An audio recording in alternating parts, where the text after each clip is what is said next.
Hey guys, I hope y'all are having a great week so far. I'm just gonna start this video off by telling y'all how much we miss you. I know we keep saying that, but that's because we really miss y'all. We miss your faces, seeing your faces, your smiles, your laughs, learning with you guys. Y'all are truly the best part of our jobs. So I just wanted to say we really do miss y'all a lot. And we hope you're doing well, your families are doing well, and all of that. With all that being said, this first video is going to be a little bit longer than probably some of the videos after this, because I want to kind of walk you through the whole process of what you're supposed to be doing, what the expectations are, and kind of making sure that nobody's confused. There is a schedule, a weekly schedule. You can break up the work however you want to do it throughout the week. I don't suggest doing it all at one time. Kind of break it up into a little bit each day. So this week, focus is going to be on asking and answering questions, cause and effect, prefixes, suffixes, roots, and bases. Okay.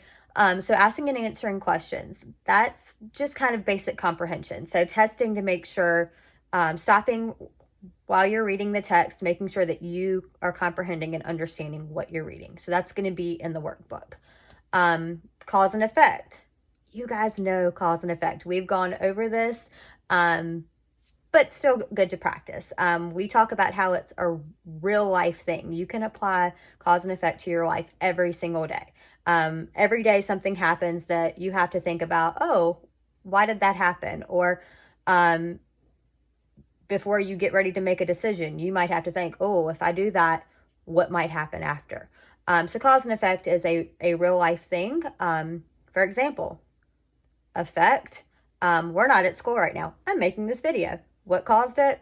Coronavirus pandemic, right? So cause and effect, real life situation. It makes sense. If you just kind of don't let it confuse you and you think about it, there's a reason for everything. Things very rarely happen at random. So if you apply that real life part to what you're reading, it makes a lot more sense. So cause and effect, which we've gone over a lot.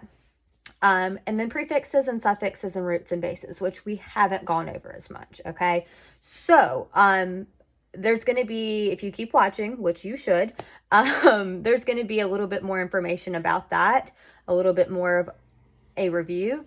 We've done prefixes and suffixes and roots and bases all year with everything that we've done, but I don't think you have notes in your notebook for it. So I wanted to make sure that I gave you a little bit of extra for that. It should be in your study guide that you got, that was emailed or picked up over spring break or before spring break. But I just wanted to make sure you had the information that you need for that to complete the extra practice and what's in your workbook. So that kind of covers the skills. All of those skills are going to be in the workbook, and then you're going to have extra practice on the prefixes and suffixes and roots. If you watch the whole video, like I said, it'll walk you through kind of step by step of what you're supposed to be doing. Hopefully it will be helpful to you. If you still have questions, do not hesitate to ask, okay? Contact me, have your parents contact me. I am here to help you. Always, even if we're not in the classroom together, I'm here to help you. Keep in mind, I'm not a YouTuber, so I'm going to do my best with these videos, and hopefully next week's will be better. Still trying to figure it out. So keep that in mind. Do not judge. Before we continue on, I just wanted to let you guys know how proud of y'all I am for everything you've done this year. I know this is not how we expected our year to end. I know y'all were excited for SOLs, not for the test necessarily, but I know y'all were excited to show what you know, to show off, to get those end of the year rewards and celebrations. We were excited too. But I don't want y'all to be discouraged. You still have a lot to learn. You've accomplished a lot. There's more for you to learn. You still need to be prepared for 6th grade because that is coming up. So stay focused, stay motivated. Don't let it get you down because we're going to be here to celebrate with y'all before you go to 6th grade. However we can, whenever we can. We are here for y'all. We are celebrating you guys. So don't get discouraged. Stay focused. Keep learning. Keep growing. We love you guys. And yeah, so keep watching, and hopefully this video will help you out. All right, guys. So I know that you know about roots and bases and prefixes and suffixes, but we're going to take a couple of minutes to review these because this is going to be part of what you're practicing this week. So a prefix, that's going to be added in front of a word. It changes its meaning. So for example, if you have a base word, possible, and you add the prefix im, impossible. So now it's not possible. Changes the meaning, right? The prefix pre means before. So that's a good way to remember that. Root and base words. Roots are part of a word that carries meaning. Roots are usually from a different language, Greek and Latin usually, Greek or Latin. This week with your workbook, you're going to be focusing more on Greek roots. Your extra practice sheet is going to have a little bit of both. So roots and bases, they're a little bit different, but the key idea is that they both carry a meaning. Base words stand alone, whereas roots don't really stand by themselves. Suffix, it's going to be added to the end of the word, also changes its meaning. So we have some examples of different prefixes. Pre means before, miss means not or wrong, ex, from, out, away. Con and con mean together, jointly, or with. We have some suffixes. Tion changes verbs to nouns. Less, without, full, full of. All that good stuff. We have some examples at the bottom as well. So it actually breaks it down for you. So unaware, that only has a prefix, no suffix. But if you're aware of something, you know about it, you add that un, now you don't know about it. Changes the meaning. Mistrust, trust by itself. If you trust someone, you have faith in them. Mistrust, you don't have that trust. So here are just some examples. You can pause this and kind of read over it. Just some things for you to look over. All right, guys, we're going to be doing a walkthrough of the passage or the text, whatever you would like to call it, along with taking a look at the questions, talking about how you can prove your answers, what to be thinking about when you're answering the questions, all that good stuff. So let's just jump in and get started. Changing views of Earth. This is an expository text. Like I had said before, another word for informational. So this is going to be nonfiction. I want you to try to pay attention to the things that you see. So if you flip through the pages and just take a look, hopefully with it being nonfiction, you're going to take notice of some text features. With that being said, over where it says take notes, that's going to be asking you to make predictions based on the text features that you see, the title, the headings, the subheadings, the diagrams, the pictures, the captions, all of that. You're going to read this all the way through. And as you read, you are going to write down any interesting words, maybe words you don't know, maybe words that you do know, but that you just find interesting or that stand out to you.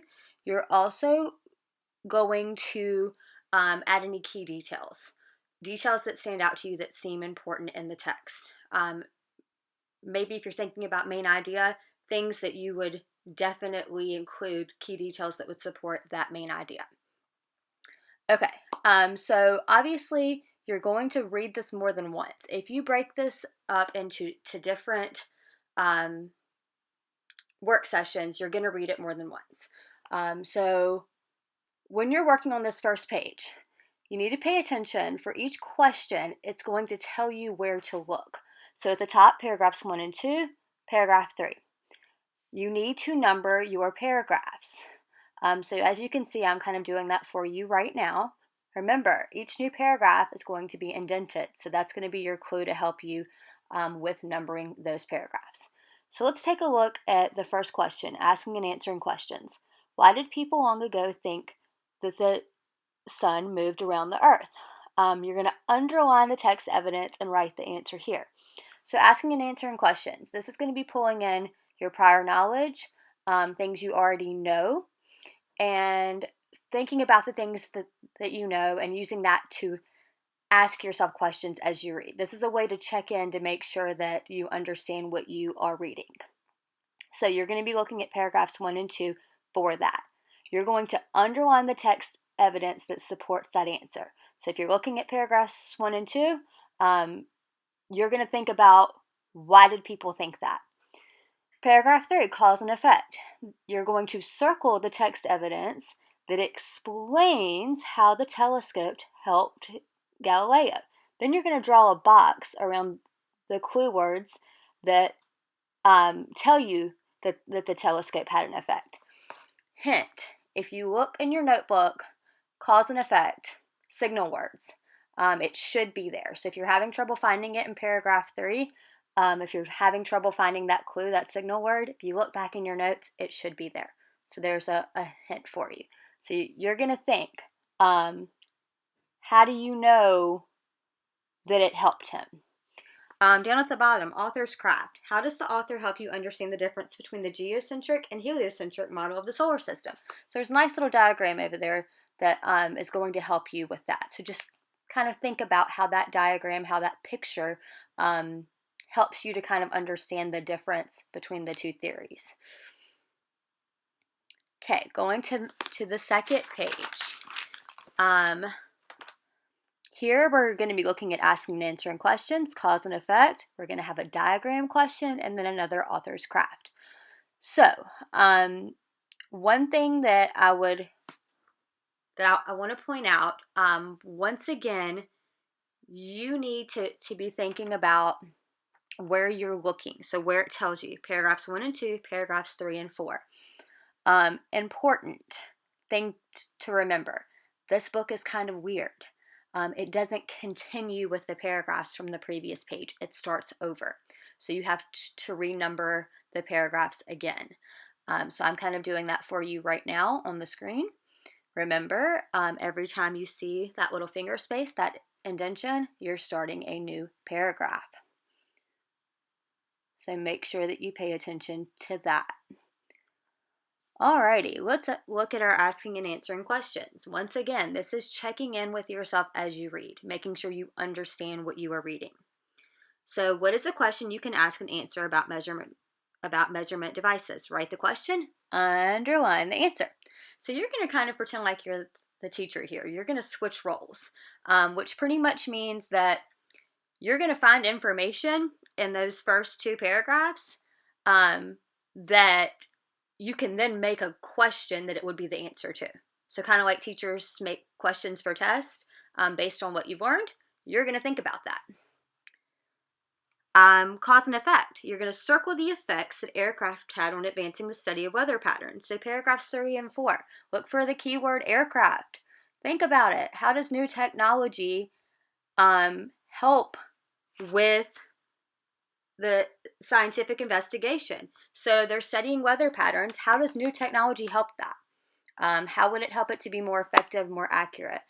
Think about that as you're reading and trying to find those answers. Diagram. At what altitude do the troposphere and the tropopause meet? So you have a nice little diagram there. You got to be able to look at that diagram. Looks kind of like a picture, but it's a diagram because it shows you information, gives you those extra details. You're going to look at it. You're going to answer the question. Author's craft. Why is in the sky looking down a good heading for this section? So you got to find that heading up there. Why does it work? Is it random? Does it match does it match the information that it's talking about? Think about that. Okay, in the next page, once again, we're going to circle which paragraphs we should be looking at. We're going to renumber because it's kind of weird and it does start over. So we're going to renumber that. So paragraphs 1 through 3. Greek roots. So remember, roots are kind of like bases. They're not exactly the same, but it's what kind of comes between if there's a prefix or a suffix or both. It gives the word its meaning. So words don't just have random meanings. They come from either Greek roots or Latin roots. If you know these roots, it helps you to understand the meaning of a word and where it comes from. So it says, how does the Greek root photo, meaning light, help you understand more about how photographs are created? So think about what photo and light. I'll give you another hint. Graph is another root that means to write. So I know that sounds kind of weird, but think about photograph. So you have light and then to write. Maybe you might have to do a little bit of research here of how photographs are created, especially before things became digital. Thinking about film, this might be an area where you can kind of ask your parents, and it might help you to make more sense of it. So this one's a little tricky. You have to think about it. All right, evaluating information. That's down at the bottom. You're going to end up underlining Joseph Allen's quote. So you got to find his quote. Look for quotation marks. You're going to think about whether he's qualified to say this. If you think he kind of has the knowledge in order to make that statement. And then you're going to tell me why or why not. So there isn't necessarily one correct answer for this. You just have to think about it, and you have to be able to prove your answer. So that's the important part there. Where it says summarize, it tells you to use your notes to write a short summary. You don't necessarily have to write it. You can kind of summarize this to somebody else, a parent, a sibling, whoever. You don't have to write it, but it might be good to kind of test to see if you can give a good summary of it. So up to you. Author's craft, how does the author use text structure to help you understand? Ooh, text structure. We always have to think about text structure. So nonfiction text structures, organizational patterns. You have compare, contrast, problem, solution, cause and effect, description, sequence, and chronological order. Which one is being used here? Hint, we've already kind of talked about it. So you decide which one is being used and how it helps you to understand how weather predictions have changed and improved. Okay, we're going to flip to the vocabulary pages. So all of these vocabulary words are words that are highlighted and can be found in the text. There are context clues in the text that help you to understand the meaning. Along with that, they give you a sentence. So they use each word in a sentence that gives you even more context clues to help you understand. So each question's a little bit different. These are not asking you what does the word mean. You have to figure out what it means and then apply it to the question. So all the questions are different. So you're going to kind of work through those on your own. These are good science terms. Over to the side, there's a little bit more information about Greek roots, where they come from, what the purpose is. They give you a good example out of the text, good text evidence. And then they want you to use the examples that they give you to figure out the meaning of two words from the text. So they give you the definitions. Helium means sun, therm means heat, and meter means measure. They want you to use that information to define both of those words, heliocentric and thermometer. Might seem kind of tricky. You can do it. Just think about it.